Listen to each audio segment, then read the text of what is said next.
Sa sandaling ito ay nakabalik na ang grupo ni Liu mula sa Tianju Valley na dala ang napakaraming celestial crystal at makikita ang kanilang pagod. Dito ay sinabi niya Mr. Ren halos lahat ng 5 kulay na celestial na kristal mula sa Tianju Valley ay nailipat na rito. Nakangiti na tumugon dito ang ating bida na sapat na ito. Gamit ang kapangyarihan niya sinabi niyang panahon na upang ibalik ang kaluwalhatian ng Five-Color Divine Temple. Sa ginawa ng ating bida ay lumiwanag ang paligid nito na balot ng aura na pinagtataka rin nila Liu. Sinabihan niya si Bai Cao Cao na umupo ito ng cross-legged at unawain ito na pinagtataka ni Bai Cao Cao. Gayunpaman sinunod niya na lamang ito at umupo. Dito ay napatanong si Protector Zhang na kung nagluluko ba ang kanyang mga mata. Bakit ang pangunahing bulwagan ng tirahan ng mga katulong ay naglalabas ng ginintuang liwanag? Samantala sa Grand Elder ay naramdaman niya rin ang napakalakas na aura na ginawa ng ating bida. Sinabi niyang ang aura na ito ay nanggagaling sa direksyon ng tirahan ng mga katulong. Ano ang nangyari? Napagtanto niya hindi pa bumabalik si Protector Zhang mula sa tirahan ng mga katulong. Baka may nangyari ng masama. Hindi siya karapat-dapat sa gawain. Kalimutan mo na, ilang dekada na siyang naglilinang ng suppressing prison art nang hindi umaalis sa kanyang kuweba. Magandang lumabas at maglinaw ng isip. Balik sa menial quarter dito ay tinanong niya si Bai Cao Cao na kumusta may naintindihan ka ba. Ngunit wala man lang itong tugon sa kanya dahilan na magtaka dito ang ating bida subalit makikita si Bai Cao Cao na hindi na ito nagsasanay bagkus natutulog na lamang. Sinabi niyang nakakatulog pa rin siya kahit ganito, lubos na naiiba kay Bai Shi mula sa nakaraang buhay niya. Kung hindi niya nakikita ang soul imprint tiyak na hindi siya maniniwala na si Bai Cao Cao ang reinkarnasyon ni Bai Shi. Sa labas nito ay bigla na lamang nakaramdam sila Liu ng isang malakas na presensya upang na mapaluhod pa sila dito ng puwersahan at napapatanong na kung anong nangyayari. Nang makita ito pala ang Grand Elder kaya napagtanto nila na ang napakalakas pala na pressure na iyon ay mula sa Grand Elder. Tulad ng inaasahan ay iginagalang ang malalakas at makapangyarihan at binati nila ang Grand Elder. Nang makita ito ay natutuwa si Protector Zhang na kung sino ang dumating sinabi niyang siya kita mo. Sinabi ko na sa iyo na pupunta rito ang Grand Elder. Ngunit para kay Steward Huang ay isa itong kahihiyan sa kanila dahil hanggang ngayon nakadikit pa rin sila sa pader at sa oras na makaligtas siya dito ay gaganti siya. Dito ay nagsalita ang Grand Elder at tinanong ang ating bida na kung bakit hindi ito yumuko nang makita siya nito. Ngunit katulad ng sinabi niya ay hindi kaya ng mga ito ang pagyuko niya. Ayon sa kanya huwag mong sabihin na ginalit mo ang sagradong estatwa ni Patriarch Tiansheng kaya ito sumabog. Naglabas rin siya ng aura sa kanyang kamay dahil gusto niyang makita kung ano ang kaya nitong gawin. Sa taas isang napakalaking palad ang mabilis na patungo sa ating bida at ang atake na ito ay tinatawag ng Grand Elder na ang Suppressing Prison Art. Nang makita ito ni Protector Zhang ay sinabihan niya si Steward Huang na baka hindi na ito makakapaghigant dahil sa oras na tumama ang atake na ito kay Renshing mabubura ito. Nakilala naman ito ni Renshing ngunit para sa kanya ay malayo pa ito sa tunay na lakas. Itinaas niya ang kanyang kamay at nang magtama ay bumugso ang lakas nito sa paligid habang naglalaho ang suppressing prison art ng Grand Elder. Nang makita ito ni Protector Zhang ay hindi siya makapaniwala dahilan pa na tumulo ang kanyang sipon. Gayon din naman dito ang Grand Elder sinabi niyang hindi lang niya napigilan ang kanyang atake. Kundi alam din niya na nililinang ko ang suppressing prison art, si Renshing ay tunay na pambihira. Dito ay bumaba ang Grand Elder at tinanong siya ni Renshing na kung ikaw ba ang may pinakamataas na seniority sa Superior Abstruse Sect ngayon, at tumugon ito sa kanya sa palagay ko. Ipinaalam niya ilang mga ninuno na hindi pa lumalabas mula sa pag-iisa sa loob ng daan-daang taon. Malamang na pumanaw na sila. Napabugtong hininga dito si Renshing at sinabi niyang napakababa ng combat power ng Grand Elder ng Superior Abstruse Sect. Hindi nakapagtataka na bumagsak ang inyong sekta. Nang marinig ito ni Protector Zhang ay sumagot ito na paano ito naglakas loob. Ang Grand Elder ba ay isang taong maaari mong punahin? Grand Elder, napakawalang galang niya patayin siya at dapat siyang magbayad ng kanyang buhay. Tumugon dito ang Grand Elder sa sinabi ng ating bida gayong tama ito ang kanyang combat power ay napakababa dahilan na magulat si Protector Zhang. Ipinaliwanag niya buong buhay niya ay inilaan niya sa paglilinang ng walang pahinga ngunit naabot niya lamang ang Mountain Sea Realm. Hindi siya maihahambing sa mga matatandang iyon mula sa Supreme Mystery Sect na nakapasok na sa Dao Fusang Realm. Sumabat dito si Protector Zhang, sinabi niyang hindi, Grand Elder, hindi kanya iginagalang, minamaliit kanya. Paano mo ito matitiis at huwag mo siyang papakawalan? Tumugon nito sa kanya na syempre hindi ko siya papakawalan. Subalit bigla niya nalang sinabi na Renshing, gagawin kitang aking disipulo. Dahilan na magulat dito si Protector Zhang, gayong ang inaakala niyang papatayin ito ng Grand Elder ay ginawa niya pang disciple ito. At tinanong ang Grand Elder na kung normal ba pa ito. Sinabi hindi niya ito maunawaan, ngunit kakaunti sa Superior Abstruse Sect ang makakayanan ng kanyang Suppression Prison Art kanina. Ito ay sapat na upang ipakita ang iyong talento bilang Grand Elder. Hindi ako kumuha ng disipulo sa loob ng daan-daang taon. Ngayon, gagawa ako ng exception. Nang marinig nila ito ay sa tuwa ay sinabi nila si Mr. Ren ay nakakuha ng atensyon ng Grand Elder. Ito ay isang magandang pagkakataon na nahulog mula sa langit. Dito ay napatanong ang Grand Elder kay Renshing na kung bakit hindi pa siya nito tinatawag na Master. Tumugon dito ito sa kanya at tinawag na matandang lalaki, gayong masyado daw itong nag-iisip ng sobra. Dahil dito ay napatanong ang Grand Elder, ano ang tawag mo sa akin? Kasunod ay nagngingit-ngit ito sa galit ng tinawag talaga siyang matandang lalaki. Sinabihan siya ni Renshing, kumukuha ka ng disipulo ngayon, ngunit hindi ako, at sabay na itinuro si Bai Chao Chao, gayong ito daw ang kanyang magiging disciple. Upang magulat na naman dito si Bai Chao Chao dahil lagi na lang siyang tinuturo ni Renshing kapag nasa ganitong usapin. Dahil sa hindi nagbibiro dito ang Grand Elder at nagalit ito at napatanong na kung dapat ba akong makinig sa iyo kung sino ang kukunin kong disipulo. Ako ang Grand Elder. Sinabihan siya ni Renshing na pumasok muna ito, may ilang bagay na kailangan mong malaman. Sa isipan ng Grand Elder ay galit na ito at sinabi lubos niyang binabaliwala ako bilang Grand Elder. Nabuhay ako ng hindi mabilang na taon at hindi pa nakatagpo ng sinumang hindi gumagalang sa akin na katulad niya. Ngunit pinakalma niya ang kanyang sarili, panatilihing payapa ang puso. Ang galit ay makakasira sa aking atay. Tingnan natin kung ano ang kanyang ginagawa. Habang nasabi rin dito ni Steward Huang, baliw na ba si Renshing? Binigyan siya ng Grand Elder ng pagkakataon, hindi lang niya hindi kinuha, kundi kinausap pa niya ang Grand Elder ng ganoon ang kanyang ugali. Sumabat naman dito si Protector Zhang, kapag lumabas si Renshing mamaya tiyak na isa na lamang itong bilang bangkay. Samantala sa grupo ni Liu ay umiiyak na ang mga ito at nasabing tapos na at paano nila lilinisin ang gulong ito, sa ngayon mas mabuting tatakbo na sila. Hindi naman ito sinang-ayunan ni Liu at sa kanyang pamumuno ay sinabi niyang kumalma lang ang mga ito. Gayong naniniwala siya na magiging maayos si Mr. Ren, ang kapalaran ay laging nanggagaling sa panganib, lahat, suportahan nila si Mr. Ren. Ngunit napatanong sila na kung bakit naman nanginginig ang mga binti nito, gayunpaman naniniwala pa rin sila dito. Dito sa loob ay nagsalita ang Grand Elder na kung may sasabihin ito sabihin na nito agad. Dito ay sinabi ni Renshing na tinawag kita rito para sa tatlong bagay. Una. Ngunit naputol ito nang sabihin ng Grand Elder na maghintay ka sandali. Sinabi niyang ikaw, umupo. Nakaupo ka habang ako ay nakatayo. Dahil sa nagalit na naman ito ay pinakalma niya muli ang kanyang sarili at sinabi, panatilihing payapa ang puso, ang galit ay makakasira sa aking atay. Dito ay tinanong siya ni Renshing na kung may mali ba. Tumugon dito si Bai Cao Chao na oo, at ito ay medyo hindi magalang sa matanda. Nang marinig niya ito, nagalit naman ito at napatanong na kung ano ang kinalaman nito sa paggalang sa matanda. Naglabas rin siya dito ng aura sa kanyang kamay at sinabi na ito ay isang malinaw na sampal sa kanyang mukha.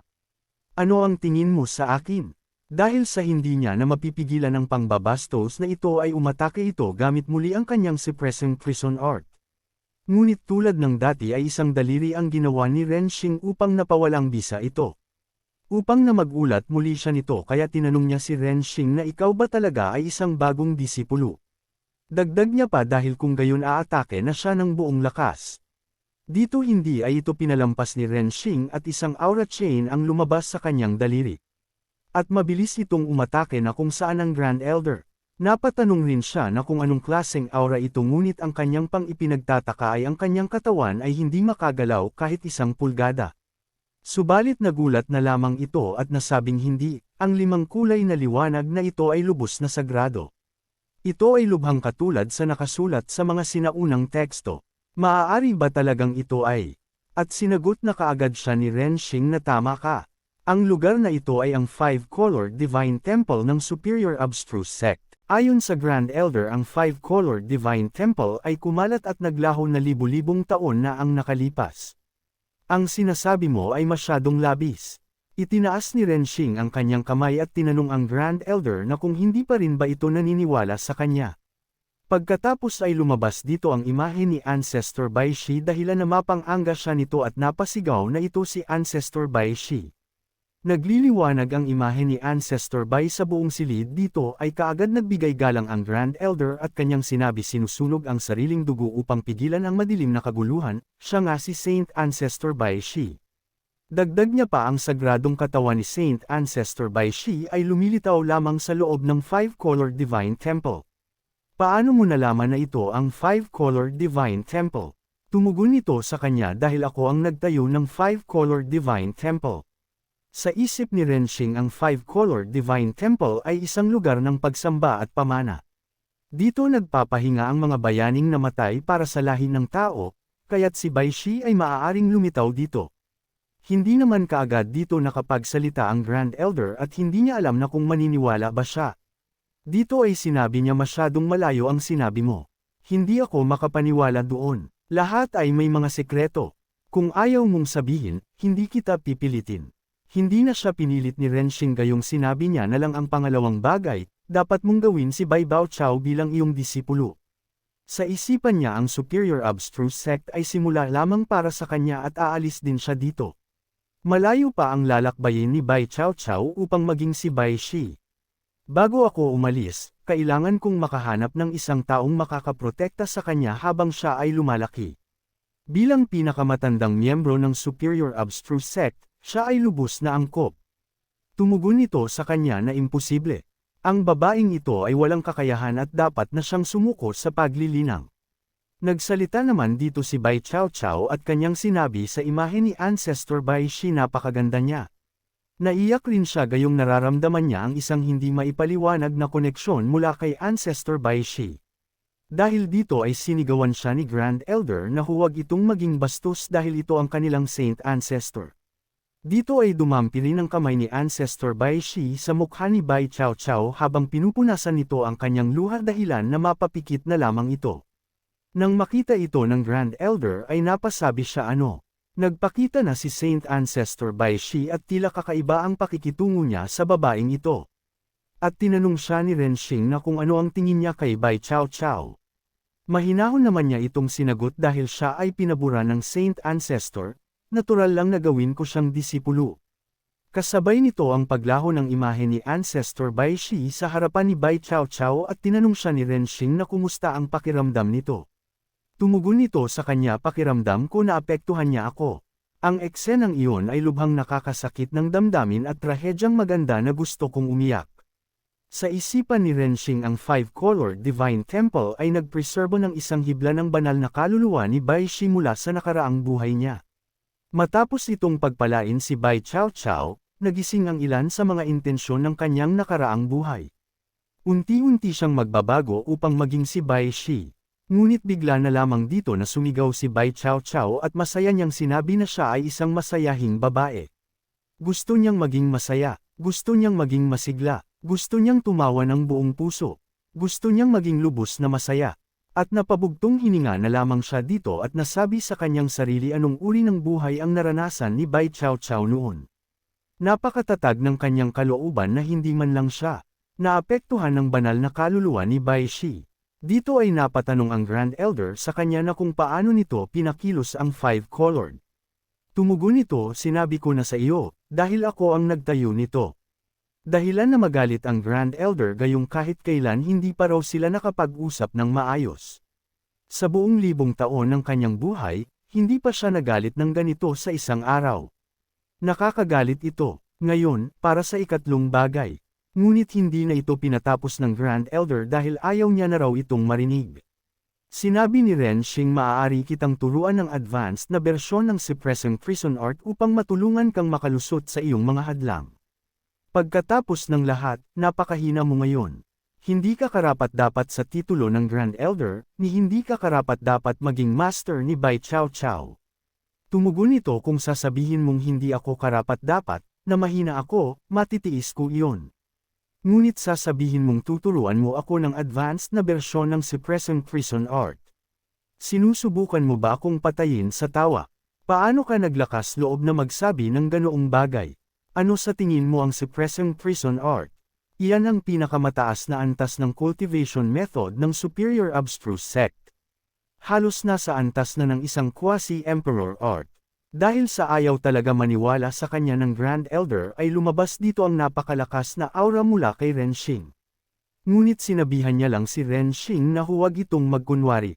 Kung magagawa mo iyan, luluhod ako sa iyo dito mismo. Pagkatapos ng paghahanda ay pinakawalan na ito ni Renshing patungo sa Grand Elder. At pumasok ito sa noo ng Grand Elder at saka lumiwanag ang kanyang katawan at sa huli nakita niya ang letra na kung paano ito unawain dahil dito ay nagulantang ang Grand Elder na napagtanto na isa nga talaga itong advanced version. Natatawa rin siya at napahawak sa kanyang ulo nang tuluyan niyang naunawaan ito. Tumawa ng tumawa ito kaya naman nang makita ito ni Bai Chao Chao ay napatanong siya na kung ginawa ba itong baliw ni Brother Ren. Pagkatapos ay bigla na lamang dito na lumuhod ang Grand Elder at tulad nga ng kanyang sinabi ay ginawa niya ito. At sinabi niyang pakiusap Mr. Ren tanggapin nito ang kanyang paggalang. Upang na magulat dito si Bai Chao Chao at napatanong na kung bakit ito lumuluhod. Dito ay naging magalang na rin ang Grand Elder at kung binanggit nilang daw ito ni Mr. Ren ang ikatlong bagay kanina, matagal na sana siyang lumuhod. Pagkatapos lumabas dito ang napakalakas na aura sa kanyang katawan at bumugso ang liwanag pataas at sa madaling salita nakalusot na ang Grand Elder sa Dao Fusing Realm. Sa sandaling ito ay sa kanyang isipan sa loob ng mahigit 100 taon, ang paglilinang ng Suppressing Prison Art ay pumihil sa aking paglilinang na makalusot. Sa pagkakataong ito, sa advanced na bersyon ng Suppressing Prison Art ni Mr. Ren, hindi lamang ang teknik ang nagtagumpay, kundi ang aking paglilinang ay direktang nakalusot sa Dao Fusing Realm. Sa wakas ay naabutan ko na ang Grand Elder ng Supreme Mystery Sect. Ipinaliwanag rin sa kanya ni Renshing ang bentahe ng Suppressing Prison Art ay ang napakalaking kapangyarihan nito, ngunit ang disbentahan nito ay mahirap itong linangin. Ang iyong paglusot sa pagkakataong ito ay dahil din sa iyong daan-daang taon ng pag-iipon. Binuksan ko lang ang pinto na iyon para sa iyo. Tumugon nito na may paggalang ang makapagbukas ng pinto na iyon ay mas mahalaga kaysa sa daan-daang taon ng pag-iipon. Kung hindi, baka nahirapan ako sa buong buhay ko nang walang pag-unlad. Si Mr. Ren ay tunay na makapangyarihan. Pakiusap tanggapin ang aking pagyuko. Samantala sa labas na kung saan itong dalawa ay nasabi ni Steward Huang ang tagal na. Bakit hindi pa lumalabas ang Grand Elder? Sinabihan naman siya ni Protector Zhang Anuang. Madali lang para sa Grand Elder na patayin si Renshing, di ba? Matapos sa kalagitnaan ng kanilang pag-uusap ay bumukas dito ang pintuan sa pangunguna ng Grand Elder. Nang makita ito ni Protector Zhang ay natuwa ito na kanyang nasabi kung lalabas ang Grand Elder, tiyak na tapos na si Renshing. Ngunit nagkakamali nga ito gayong ang sumunod na lumabas ay si Renshing at ang malalapad dito ay buong paggalang ito sinunod ng Grand Elder. Nang makita ito ng dalawa ay para ang mga itong kinuriyent sa pagkabigla. Kaya napapatanong na dito si Protector Zhang kay Steward Huang na kung mali ba ang kanilang nakita. Dito ay nagpaalam na rin ang Grand Elder at sinabi niyang babalik muna siya sa pag-iisa upang unawain ang advanced na bersyon ng Suppressing Prison Art. Si Bai Bao Chao ay disipulo ko na ngayon. Maaari siyang umakyat upang hanapin ako anumang oras. Gagawin ko ang lahat upang alagaan siya. At dahil sa papaalis na ang Grand Elder tinawag ito ni Protector Zhang at iligtas daw siya dito, at tumugon ito sa kanya na manatili lang kayong dalawa sa pader, kung maglakas loob kayong muling mang-asar kay Mr. Ren, sisipakan ko kayo hanggang mamatay. Nang makita ito ni Steward Huang ay napatanong siya na kung ano ba talaga ang nangyayari. Bakit nagbago ng husto ang ugali ng Grand Elder kay Renshing? Kung hindi ko ito nakita ng sarili kong mga mata, hinding-hindi ako maniniwala. Kaya nasabi na lang rin dito ni Protector Zhang may isa lang posibilidad. Nananaginip tayo ngayon. Magiging maayos tayo pagkatapos ng pagtulog. Matapos ang mga kaganapan na iyon at sa napakagandang umaga habang nag-uunat dito ang tauhan ni Liu ay sinabi ng isa, napakasariwan ng pakiramdam ko pagkatapos ng pagtulog na ito. Pakiramdam ko ang isang gabing paglilinang ay katumbas ng 10 araw noon. Dito ay dumating si Liu at tila parang isa na siyang kanang kamay ng ating bida. Sinabi niya ang tirahan ng mga katulong ay binago ni Mr. Ren at ngayon ay isang angkop na lugar para sa paglilinang, hindi tulad ng dati. Gayunpaman, huwag ninyong ipagkalat ito. Huwag ninyong gawa ng gulo si Mr. Ren.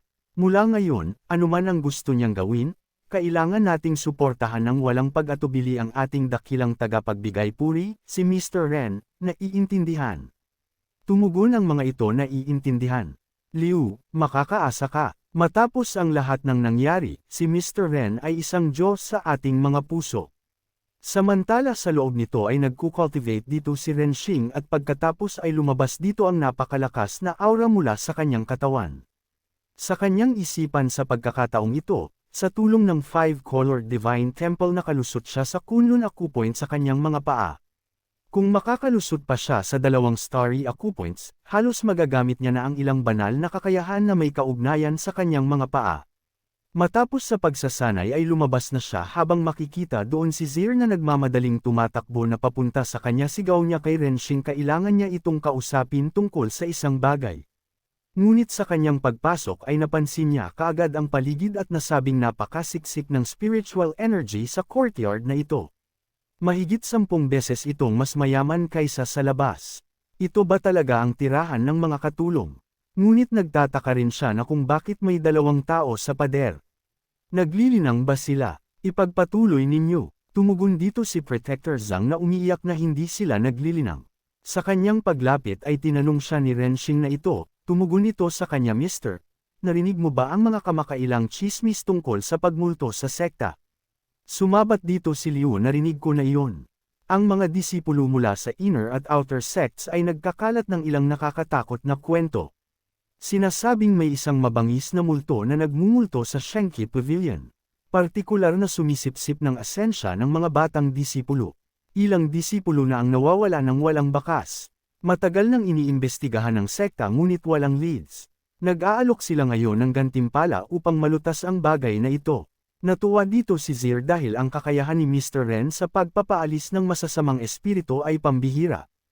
Kaya muling alisin ang isang source devil. Kung malulutas mo ito, tiyak na gagantimpalaan ka ng sekta ng bukas palad. Maaari kang ma-promote sa isang elite disciple o maging isang core disciple. Tumugon ito sa kanya na hindi ako interesado sa mga multo, ngunit gusto kong tingnan ang Shenki Pavilion. Samantala sa grupo ni Mr. Zhang ay tinatanong niya si Ningzo na kung napagdesisyonan mo na ba nitong nakaraang 2 araw. Tumugon ito sa kanya hindi ko pa napagdesisyonan ang bagay na ito. Sinabi ni ulit ni Mr. Zhang Ningzo, ano pa ang iisipin? Ang pakikipagtulungan kay Mr. Zhang Jin ay makikinabang para sa iyo at walang mawawala. Nagsaad dito si Zhang Jin narinig ko na isa sa iyong tiyuhin ay pumasok sa Tianlan Secret Realm ilang dekada na ang nakalipas. Ang Tianlan Secret Realm ay gumagamit ng kalahati ng mga mapagkukunan ng sekta para sa paglilinang.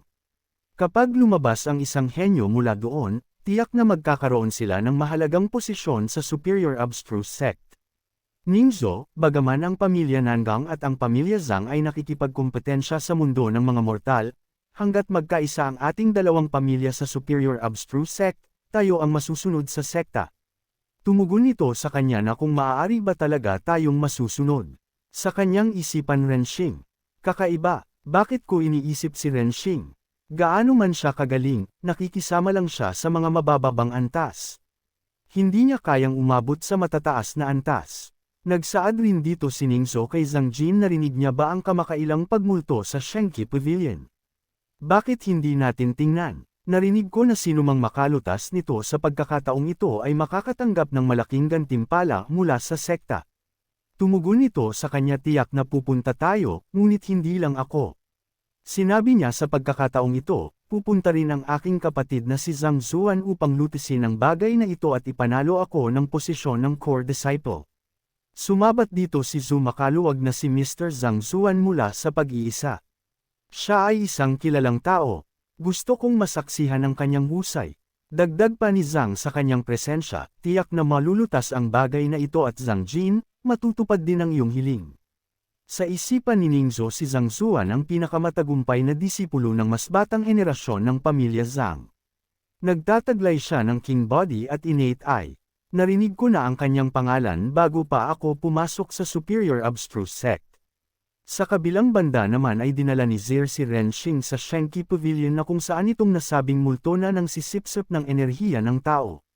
Sa isipan niya gaya ng inaasahan ang lugar na ito ay napabayan din. Nariyo na rin ang grupo ni Zhang Jin at napatanong ito na kung bakit ganoon na lamang ang pagpapahalaga ng sekta sa Shenki Pavilion. Ito ay isang sirang gusali lamang. Maaari lang nilang isara at huwag pansinin. Bakit ipagsapalaran na lutisin ang problema ng pagmumulto? Sumagot si Zhang, hindi mo malalaman. Ang pamangkin ng aking tiyuhin ay partikular na itinalaga upang maglinis para sa First Elder. Narinig niya na ang Shenki Pavilion ay maaaring nagtatago ng matagal nang nawawalang Emperor Arts at Numerology ng Superior Abstruse Sect. Sumabat ang isang ito talaga. Kung matagpuan ang Emperor Arts at Numerology, hindi ba't ang ating Superior Abstruse Sect ay angat sa bagong taas? Tugon ng kanyang kasama, iyan ang dahilan kung bakit ang Vice Sect Leader Guo, ang First Elder, at ang iba pa ay binibigyan ng malaking pansin ito. Sinumang makalutas ng bagay na ito ay lubos na gagantimpalaan, garantisado ang posisyon ng core disciple.